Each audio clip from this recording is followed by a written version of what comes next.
Hey, what you're looking at is the current map of the US. You could also see some custom-made portraits and almost made focus tree. But without further talk, let us go into what I've made since the last episode. So let's start from the beginning. As you can see, I updated both the map and the Congress to better reflect each party's popularity.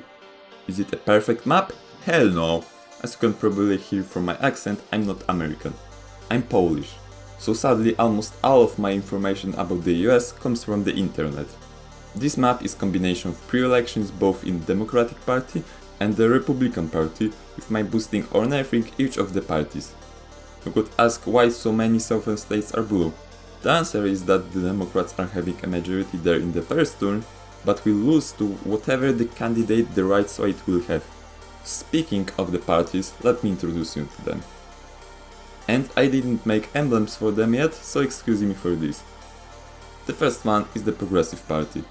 It's made of Bernie Sanders inspired Social Democrats, Green politics and actual socialists. They will also be the most progressive party of all. The second one is the Democratic Party. Without the progressive faction, it stands as less progressive and more right-wing in economics than in real life. You could imagine them as center-left to center-right party. The third one is the Republican Party. And this is where it gets interesting. In 2020, the president is still Donald Trump inspired person. Inspired because I don't want to get sued by someone, but right now I don't have a name for him, so I'll call him DJT. We'll always lose to a Joe Biden inspired person. Let's call him JB. Similar to our universe, DJT will question the results, calling them fake. This will culminate on January 6th. After that day, the Republican Party will kick DJT out of the party. You can imagine the Republican Party as the pre-2016 GOP. But where will the DJT go? So the last major party is the American Independence Party. It is a far-right party inspired by the European ones. Together with DJT, they will form the American First Party. Each party will face its own problems. For example, will the GOP maintain its old path and remain the Ronald Reagan Party?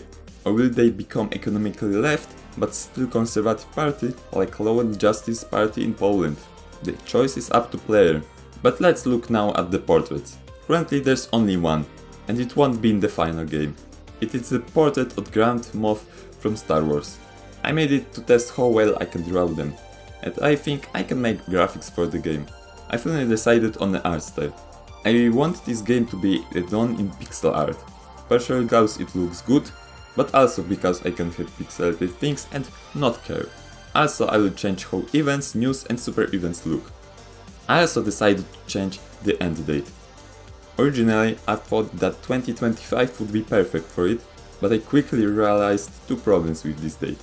The first one is that the only playable president would be JB.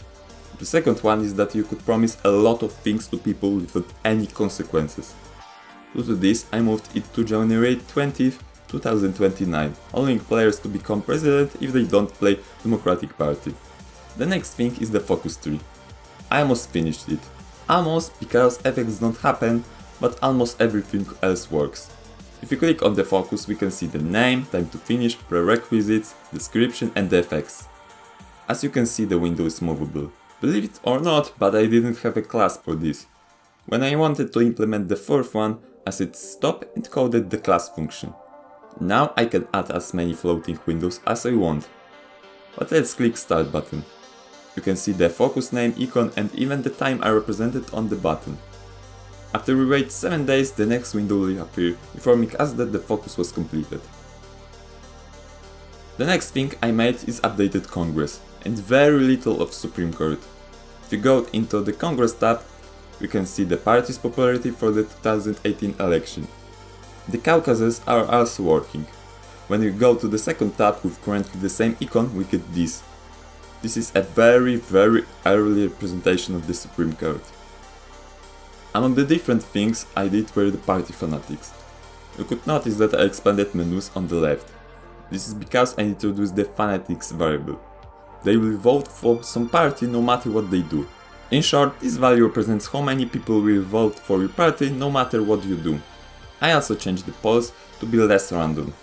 And I also introduced a money mechanic, which we will talk about in the next episode as it's currently under development. And that's all for this episode.